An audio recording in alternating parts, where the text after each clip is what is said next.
Snacks item তৈরিতে ব্যবহার করা হয় এমন একটি রেসিপি দেখার জন্য সবাইকে স্বাগতম জানাচ্ছি। আজকে আমি তৈরি করব ব্রেড ক্রাম্বস। বাজারে এখন অনেক ধরনের ব্রেড ক্রাম্বস কিনতে পাওয়া যায়, তবে বাজার থেকেও অনেক কম খরচে স্বাস্থ্যসম্মতভাবে ব্রেড ক্রাম্বস তৈরি করতে পারবেন আজকের ভিডিও দেখে। আজকে আমি 2 ধরনের ব্রেড ক্রাম্বস তৈরি করে দেখাবো। একই প্রসেস ফলো করে আপনারা আরও অনেক ধরনের ব্রেড ক্রাম্বস তৈরি করতে পারবেন। আশা করছি রেসিপিটি আপনাদের উপকারে আসবে। ব্রেড ক্রাম্বস বানানোর জন্য আমি এখানে নিয়েছি বাজারে যে নর্মাল পাউরুটি পাওয়া যায় সেরকম কিছু পাউরুটি। ব্রেড ক্রাম্বস তৈরিতে এই ধরনের পাউরুটিগুলোই ব্যবহার করা হয়। মিল্ক ব্রেড অথবা বাটার ব্রেড কিন্তু এখানে ব্যবহার করা যাবে না। তো প্রথমে আমি সাদা ব্রেড ক্রাম্বস তৈরি করব। তার জন্য এখানে আমি 6 পিস পাউরুটি নিয়েছি, আর প্রতিটা পাউরুটির এই সাইডের অংশগুলোকে বাদ দিয়ে দিব। তবে সাইডের এই অংশগুলো সহ ব্রেড ক্রাম্বস তৈরি করা যাবে, শুধু কালারটা একটু ডার্ক আসবে এই যা। সাইডের এই অংশগুলো ফেলে না দিয়ে আলাদাভাবে ব্রেড ক্রাম্বস তৈরি করে অন্য রেসিপিতে ব্যবহার করতে পারবেন। এখন ব্লান্ড করার সুবিধার্থে পাউরুটিগুলোকে কেটে ছোট টুকরো করে নিচ্ছি।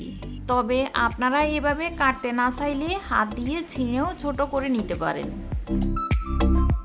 এবার একটা মিক্সিং জারের মধ্যে দিয়ে এগুলোকে এরকম শুকনো অবস্থাতেই গুঁড়ো করে নিব। তবে এগুলোকে একেবারে পাউডার করে ফেলা যাবে না, এরকম রাখতে হবে। এখন ননস্টিক প্যান অথবা মোটা তলানিযুক্ত কোনো পাত্রে রেখে চুলার একেবারে লো হিটে এগুলোকে অনবরত নাড়তে হবে যতক্ষণ না পর্যন্ত এগুলো একেবারে ড্রাই হয়ে আসে। এখানে অবভিয়াসলি হেভি বটম পাত্র ব্যবহার করার চেষ্টা করবেন, এতে নিচে পুড়ে যাওয়ার সম্ভাবনা কম থাকবে। আমার 7-8 মিনিট মতো সময় লেগেছে ব্রেড ক্রাম্বসগুলো হতে। এখন সাথে সাথেই অন্য একটা পাত্রে নিয়ে নিতে হবে, কোনোভাবেই আর গরম পাত্রে এগুলোকে রাখা যাবে না। এভাবে এপাশ ওপাশ ছড়িয়ে দিলে তাড়াতাড়ি ঠান্ডা হয়ে যাবে। তৈরি হয়ে গেল আমাদের হোয়াইট ব্রেড ক্রাম্বস। এখন অরেঞ্জ কালারের ব্রেড ক্রাম্বস তৈরি করব। তার জন্য আবারও আমি 6 পিস পাউরুটিকে সেমভাবে কেটে নিচ্ছি। আপনারা চাইলে আরও বেশি করে বানিয়ে অনেক দিন পর্যন্ত সংরক্ষণ করে রাখতে পারেন। আগের মতোই এগুলোকে একটা মিক্সিং জারের মধ্যে নিয়ে নিচ্ছি ব্লান্ড করে নেওয়ার জন্য। আমি একবারেই ব্লান্ড করে নিব, তবে আপনারা ব্লান্ড করার সুবিধার্থে কয়েকবারে ব্লান্ড করে নিতে পারেন। অরেঞ্জ ব্রেড ক্রাম্বস তৈরি করার জন্য এর সাথে দিয়ে দিচ্ছি অরেঞ্জ ফুড কালার আধা চা চামচ। এখানে আপনারা অরেঞ্জ কালারের পরিবর্তে নিজের পছন্দের যে কোনো কালার অ্যাড করে ব্রেড ক্রাম্বস তৈরি করতে পারবেন। আর কালারটা আরও গাঢ় করতে চাইলে আরেকটু বাড়িয়ে দিতে পারেন।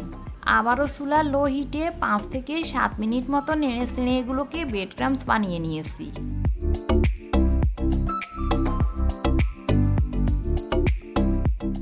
একইভাবে আমি অন্য একটা পাত্রে তুলে এগুলোকে ঠান্ডা করে নিচ্ছি। দেখতেই তো পেলেন কত সহজে ঘরে অল্প খরচে ব্রেড ক্রাম্বস তৈরি করা যায়।